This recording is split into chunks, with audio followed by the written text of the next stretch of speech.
Dan kripto itu menurut gue semua hal itu sangat menarik. Ketika pertama kali gue bisa transfer ke luar negeri terus hilang, itu menarik banget buat gue. Belajarin. Transfer kemana itu bro? Luar negeri banyak. Kemana? Banyak, Thailand, Cina. Oh. Ya. Itu sangat menarik. Loh, nggak perlu Swift loh, nggak perlu lewat Swift.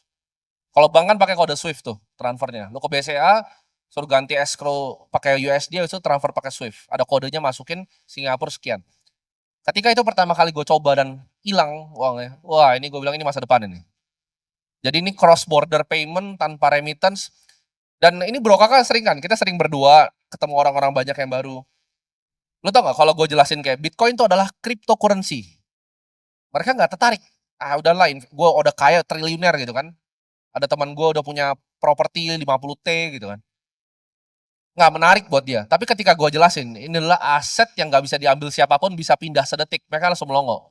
Oh gimana tim itu? Nah, karena itu use case yang sangat menarik. Apalagi di negara-negara yang kalau gue ngomong seperti Nigeria, Turki, itu sangat-sangat menarik. Kalau lu misalnya orang-orang di sini, gue drop di tengah-tengah Afrika, gue kasih 10 triliun, mau ngapain? Beli emas kah di sana? Beli properti, beli gedung, apa yang lu bisa beli? Nol yang lu bisa beli. Tapi dengan Bitcoin, lu berani beli Bitcoin 10 triliun. Karena US aja udah beli gitu loh. Ya. Jadi itu adalah aset masa depan menurut gua. Ini akan merubah banyak sekali dari payment, remittance, store of value. Gua sama kakak tuh dalam misi untuk mencari store of value ya kan, Ya, sampai betul. sekarang. Sampai kemarin kita masih coba Yes. cari. Kita cari loh semua plus minusnya setiap, kita tuh bukan cuma orang kripto, kita coba cari semua aset. Kita udah pikir berkali-kali. Ya. Hasilnya apa sih aset-aset itu? Contoh, bonds. Bonds itu bagus kalau depresi. 1930 bonds bagus. Tapi dalam 10 tahun bonds tuh pasti 100% minus lawan real inflasi. Properti kalau lu hitung maintenance cost-nya sama biaya memperbarui propertinya, itu nggak sebanding. Itu cuma sekitar 4,5% realnya. Global ya. Kita udah cari semuanya. Ya. Dan emang yang paling tinggi, kita nggak bisa ngomong paling stabil ya, karena baru 15 tahunnya. Tapi at least yang kita percaya ke depannya paling besar ya cuman ini gitu. Yes. Kenalin Okta Trading, aplikasi trading yang kasih kamu akses ke lebih dari 300 aset langsung dari genggamanmu. Mulai dari forex hingga kripto, semua ada di sini. Di Okta, kamu bisa manfaatin peluang di market derivatif forex untuk menawarkan potensi keuntungan jangka pendek dan panjang. Tapi bukan hanya forex doang. Di Okta juga ada crypto pairs yang dinamis untuk ditradingkan. Tinggal disesuaikan dengan trading style kamu. Kuncinya, diversifikasi. Dengan diversifikasi portfolio yang benar, kamu bisa mengatur resiko yang sesuai untuk tetap menghasilkan uang, bahkan saat pasar lagi turun. Bingung mau dapatin informasi dari mana? Tinggal ke Space, halaman feed yang customizable sesuai dengan pilihan aset kamu. Cari trading ideas dari Space yang cocok sama trading style kamu, dan dapatkan conviction untuk trade dengan profit.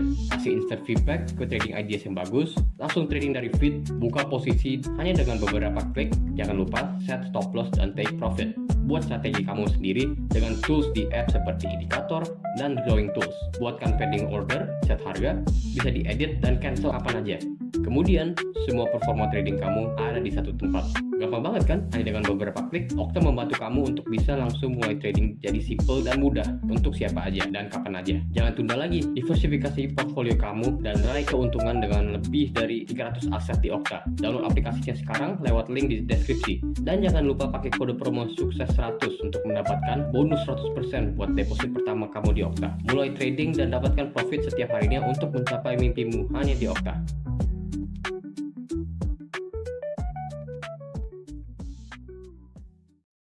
Gue yakin di sini pasti ada yang pengusaha. Ada yang usaha di sini? Pengusaha? Punya bisnis? Nah, yang punya bisnis, kalian tuh punya mesin yang bikin uang gitu. Yang lu bisa scale sampai infinity. Bikin uang tuh banyak orang bisa. Tapi nyimpennya itu nggak banyak yang bisa. Buat kalian yang punya bisnis, kalau gue tanya seperti ini, datanya. Kalian tahu nggak? Perusahaan tuh di S&P 500. Itu 500 perusahaan paling besar di US. Rata-rata lifespan-nya kalian tahu nggak berapa tahun? Bisnis global. Ada yang tahu? Jawabannya adalah 20 tahun. Jadi kalau lu punya bisnis, itu cuman tahan kalau nyampe S&P ya. Ini bisnis luar biasa besar kayak Nokia dan lain-lain. Itu cuma 20 tahun rata-rata tahannya. Apple tuh 20 tahun dari sekarang belum tentu ada. Jadi kalau lu perhatiin indeks dari 1920 sampai sekarang, itu berubah indeksnya. Dulu tuh paling atas tuh steel, kereta api. Sekarang tuh udah berubah jadi AI. Ntar nextnya ini bakal berubah, Nvidia ini bakal hilang semua. 100 tahun lagi nih indeksnya bakal berubah semua. Jadi itu yang kalian harus pelajari, bahwa simpen uang tuh nggak segampang itu. Jadi kita harus cari cara paling efisien ketika udah punya uang untuk nyimpennya. Sama kan kalian kerja buat uang kan? Ada yang kerja di sini, ada yang kerja di sini? Kerja kantoran? Nah, kalian kan kerja buat dapat uang. Tapi setelah dapat uang itu uangnya kemana? Itu kan pertanyaannya selalu. Itu yang dari gua kecil, gua pikirin, kenapa bisa besar uang gua? Karena setiap kali gua dapat duit dari cuma 2 juta, 3 juta, 4 juta, gua mikir uangnya ini kemana? Apakah kemakan sama inflasi? Kemana uangnya? Jadi harus cari something yang lu bener-bener tertarik untuk interested. Nah, bro kamu mungkin bisa cerita dia itu mulainya gimana? Kenapa dia tertarik pelajarin ini sampai dalam? Jadi yang menarik dari Bitcoin ya, kita ngomong. Bitcoin itu nggak punya variance. Berbeda dengan aset kelas yang lain. Let's say, properti. Di tempat saya tinggal dulu, ya, properti itu hampir kayak nggak ada harganya. Tapi teman-teman hitung sepetak tanah di sini berapa harganya. Saham pun juga sama, ya. Kalau milih invest di saham Amerika atau saham di Indonesia, orang pasti lebih pilih invest di saham Amerika. Tapi Bitcoin itu tunggal, ya, entitas yang hanya satu. Orang di Nigeria, orang di Turki, orang di Zimbabwe, itu cuman punya satu pilihan kalau di kripto, cuman beli Bitcoin. Tapi pertanyaannya, apakah orang di India bakal beli tanah di Alam Sutra? Jawabannya enggak. Apakah orang di Norwegia punya akses untuk beli saham di Indonesia? Jawabannya enggak juga. Tapi satu yang mereka bisa beli, mereka tetap bisa beli Bitcoin. Bonds pun juga sama. Aksesnya sangat sulit. Coba teman-teman beli bonds di Singapura. Hampir nggak bisa. Tapi kripto, ya, Bitcoin to be exact, dengan valuasi yang ada saat ini, plus barrier to invest, saya bilang, itu sangat kecil. Jadi bayangin semua orang di dunia bisa pooling uang ke satu tempat yang sama, tanpa adanya barrier apapun, ya mereka bisa tukar fiatnya, bisa pakai DEX juga, boom, ya mereka bisa taruh uangnya di satu tempat yang sama. Jadi itu yang membuat kripto Bitcoin itu sangat menarik untuk dipelajari. Kalau teman-teman bandingkan dengan aset yang lainnya, ya, yaitu adalah Bitcoin itu tunggal. Aset-aset yang lain itu punya variance, dan variance itu yang membuat, ya, aset itu nggak bisa terkonsentrasi investasinya, terpecah-pecah, dan relatif juga nilainya. Ya, sama aja ya saham Amerika sama saham Indonesia. Nilainya itu relatif sama-sama sahamnya. Tanah di Alam Sutra sama tanah di SCBD. Saya pilih tanah di SCBD, ya. Tapi pertanyaannya, orang di New York pun juga nggak mau beli tanah di sini buat apa? Sementara Bitcoin bisa untuk store of value, bisa sebagai alat untuk transfer of wealth. Jadi fungsinya banyak, entitasnya satu. Itu setuju banget ya. Kita bahas soal variance. Dimana yang bro kakak gambarin tuh gambaran paling bagus lah. Ibaratnya orang New York mana sih yang mau beli tanah di Alam Sutra?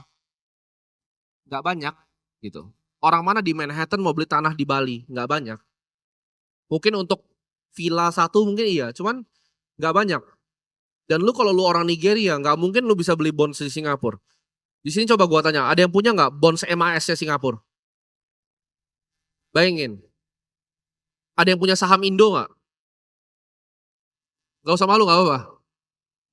Nah kan mulai ngaku kan, gak apa-apa. Kalian tahu gak, kalau kalian beli treasury bills yang resikonya 0, di Singapura tuh bisa pakai SGD, itu kalian bisa bungain 6,5% lagi. Itu realnya ke Indo itu sekitar 14-15%. Itu lu ngalahin semua saham Indo loh. Tanpa ada drawdown ruginya. Ini gua kasih tahu nih sekarang nih. Lu beli bonds MAS. Karena itu Norway belinya itu. Gue juga ada untuk dana darurat gue. Tapi bisa gak kalian beli? Gue tanya. Ada yang punya private bank di Singapura? Itu akses. Orang paling kaya di Nigeria mungkin bisa bro beli. Orang paling kayanya. Tapi orang biasa di Nigeria bisa beli nggak? Nggak bisa.